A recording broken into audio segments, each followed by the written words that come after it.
வணக்கம்ப்பா.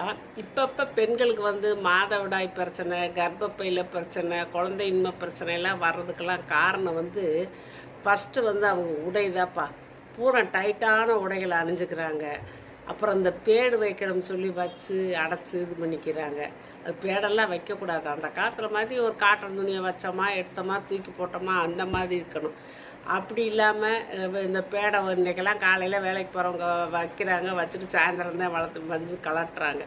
அப்படிலாம் இருக்கும்போது கிருமி ஃபார்ம் ஆகி இந்த கர்ப்பப்பைக்கு பிரச்சனையை உண்டாக்க தான் செய்யும்.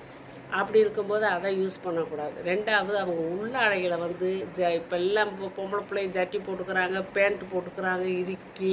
அப்போ ஒரு காத்தோட்டம் இல்லாமல் உடம்புல சூடு எரிக்கிறது, கிருமி எரிக்கிறது. அவங்க துணிமணிகளெல்லாம் அந்த உள்ளாடைகளை துவைச்சி நல்லா வெயிலில் காய போடணும்ப்பா. அப்போ உங்களுக்கு அந்த கிருமி தொற்றெல்லாம் இருக்காது.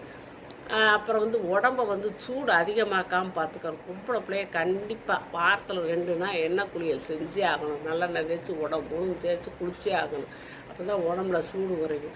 இப்படியெல்லாம் இருந்தீங்கன்னா உங்களுக்கு நான் சொன்ன பிரச்சனைகள்லாம் உங்களுக்கு வராது. அந்த காலம் மாதிரி ஆரோக்கியமாக இருக்கலாம்.